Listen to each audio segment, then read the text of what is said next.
Good evening, Superintendent, Assistant Superintendent, and members of the Board of Education. My name is Erica Barrett, and I am the very proud principal of Nathan Hale Elementary School here in Carteret, New Jersey.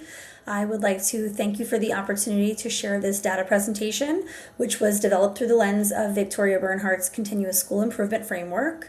As I hope you'll see, this framework asks us to reflect on stages of our development and to create goals to continuously monitor and reflect, continuously making adjustments to maintain a reflective process that builds from year to year rather than isolating growth in a single year model.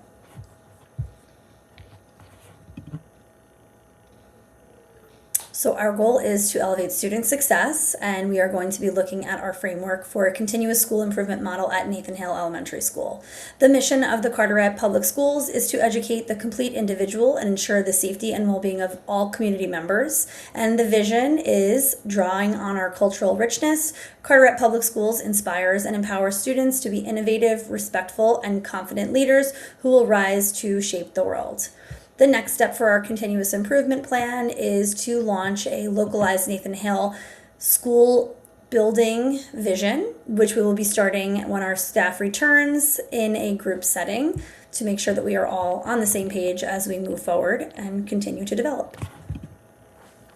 So let's talk about who we are. Nathan Hale School is a diverse Title I pre-K through 4th grade elementary school, which is part of the Carteret Public Schools. Our current total enrollment is 422 students in those grades mentioned before. We have a very large population of multilingual learners. They make up 48.3% of our student population, and we are very proud that we host a bilingual Spanish dual language program that runs from pre-K through 4th grade. We also have 83.6% of families who are identified as receiving free or reduced lunch, who are facing economic hardships in various ways, and our students with disabilities make up 10.9% of our student population. We also have chronic absenteeism identified in 16.9% of our students. Where are we now? According to the ESSA accountability performance trends that were listed on the school performance report card, this is last year's data results. As you can see, the green area indicates all of the areas where we met our target. We also exceeded our target in multilingual learners for math growth. As I stated earlier, we do have a large population of multilingual learners, so we are extremely excited that we are continuing progress towards English language proficiency. As you can see, we met the goals in both subgroups and overall for our students. As I mentioned before, we're also working on our chronic absenteeism. That continues to be an area that we focus on. This is just another slide that we can see where Nathan Hale is performing versus state averages. Proficiency in math and ELA demonstrates how many students are proficient, and growth indicates how much we grew in comparison to the prior year. You can see that -3 points.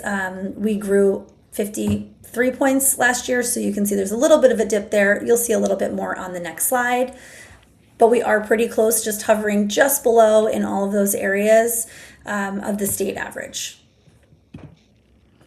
How did we get to where we are? So this is our 4-year growth comparison from the ESSA Accountability Performance Report, once again taken from our school performance report card. What you'll see is proficiency, growth, school quality, and progress towards English language proficiency over the course of the past 4 years. We did have a starting point of the first column that you can see. What we did notice is while we did have a dip, we have identified that for the past 3 years, we have steady growth in all of these areas. So where we had 28.6% of students who were proficient in English language arts, we moved up to 38.6%, and most recently now we have 52.3% of students who are meeting proficiency. Likewise for math, that dip, we went down, we started at 21.5, the following year moved up to 23.1, the following year 33.3, and most recently 40.8%. So there is growth in that area. And while we do have a significantly high number of students who are identified as chronically absent, that number actually has gone down over the course of time. So the interventions that we're putting into place, which we will discuss later, seem to be somewhat successful. Likewise, we have noticed an upwards trend in our English language proficiency. So some things that are working. We have developed a dedicated data and leadership team. We have a highly functional school leadership team and what we call CTSS, Carteret Multi-Tiered System of Support, which is basically the state's MTSS model. They work simultaneously to monitor student trends and to respond with prescriptive support with interventions. We also have responsive professional development, which we've successfully utilized perception data from staff to address specialist teachers' needs, and we've received positive feedback from that.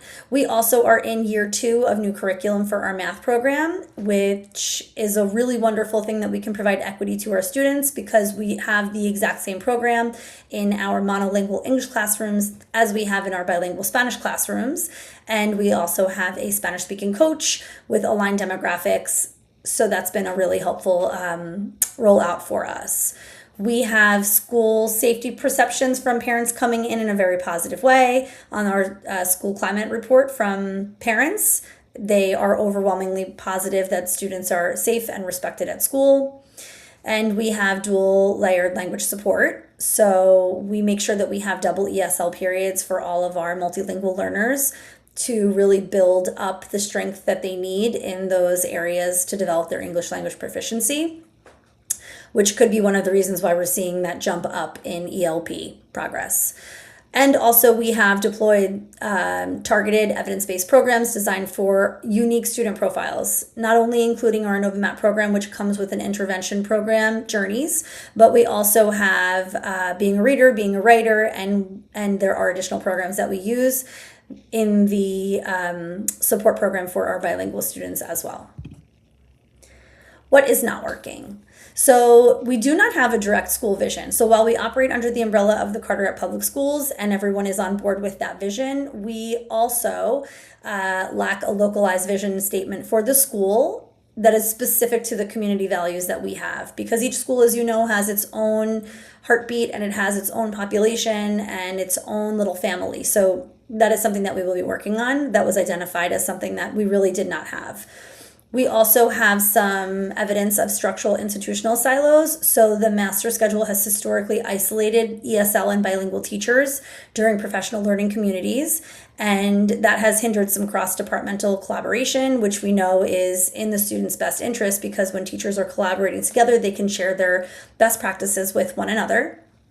This was also pulled from data that we received from staff on their climate survey at the end of the year.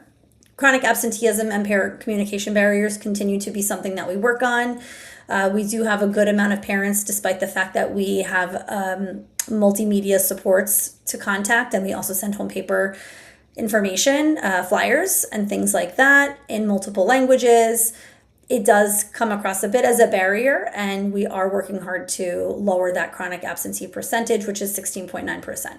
And once again, despite significant and continuous growth that we went over when we looked at the 4-year history of our scores on the performance report card, despite all of that growth, we still have 47.28% of students who are not identified as proficient in English language arts on the New Jersey Student Learning Assessments, and 59% of students are not proficient in mathematics based on those math scores. So where are we going? Our staff will rebuild the school vision together with a focus on creating a collaborative and inclusive school so that every student at Nathan Hale Elementary School can thrive in a learning environment where they feel a profound sense of academic belonging, seeing their diverse heritage and native languages naturally reflected in their school. Our students will actively engage in lessons and school events that are intentionally built from the ground up to ensure that their full equitable participation is available, helping them to discover that when they walk into our school, they are respected, seen, heard, and at home to allow them to achieve grade level proficiency and meet academic targets. And how will we get there? So we have 4 goals that we have set up, and they are part of the continuous process. So they will take some time and they will span over the course of the next 3 years. So the first goal is the team that I discussed before, the MTSS, or as we call it, the CTSS team. And what we've been working on is core instructional alignment. So our goal is to strengthen Tier 1 instruction, which happens in general ed classrooms, bilingual classrooms, and specialized classrooms using peer collaboration and tailored in-house PD, including that conversation that we talked about, building that time for connection and collaboration. So our action will be to deploy evidence-based curriculum the ones that I mentioned before, in addition to Mosaico, which is the dual language program available in English and in Spanish, so that students are exposed to more English in addition to their ESL periods, and our Being a Reader and Writer program, plus our InnovaMat program. That will continue with coaching, personalized towards teachers, and building on the needs of the students in each classroom. Our goal, too, is data-driven literacy tiering. For the next 2 years, we will continue to use Title I specialist staff to aggressively target and support students with the highest academic needs, and we will establish a real-time M-Class DIBELS literacy tracking metrics, which we developed this year as our primary diagnostic baseline for core interventions to track our students. Goal 3 of how we're going to get there is structural collaboration and professional capacity. For the next 3 years, we are going to expand contract compliance staff collaboration time by engineering the annual PD calendar for vertical and departmental cross-articulations. We do have time built in throughout the year. We also have faculty meetings, and we have availability to create some of those conversations that need to be taking place for planning. So we will build internal teacher execution via sustained coaching partnerships with Up the Bar for the love of literacy, being a reader, and being a writer, in addition to that time that's carved out in our PD calendar.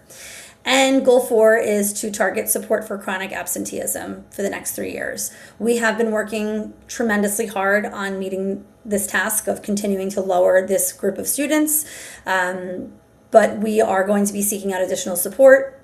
And recently we received a broadcast memo from the state, so our CTSS team is going to participate in the cohort for chronic absenteeism to bring state-level intervention strategies to our building. And our goal is to obviously lower that percentage of students who are identified as chronically absent. Is what we are doing actually working? So our school leadership team and our CTSS, which is our tiered system of support, meet twice monthly to analyze student data and track progress through Linkit Data Locker, which is where we hold all of our student information, as well as M-Class DIBELS assessments, which is a literacy tracker for students in kindergarten through 3rd grade. And our ConMat and Cosmos math assessments are through InnovaMat. We also utilize IXL benchmarks in grades 3 and 4 and teacher referrals when needed to our team. Most students really should be identified by the multiple measures that we are assessing, but if there are any students who come in or any students who have any social, emotional, or behavioral concerns, they would go through our tiered referrals through the CTSS team. And that team will continue to monitor attendance and track chronic absenteeism and interventions.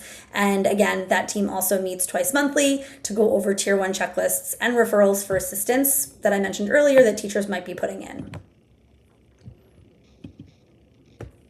All right, those are our goals, and these are the references for this presentation. I thank you so much for the opportunity to present this. We are so excited about the future, and we cannot wait to put these steps into action. The continuous framework is something that builds on itself, and it continues to move from year to year to year, reflecting on what happened in the past to ensure that we're building a continuous model that we can reflect on and grow. So I thank you so much for your time, and I hope you have a wonderful evening.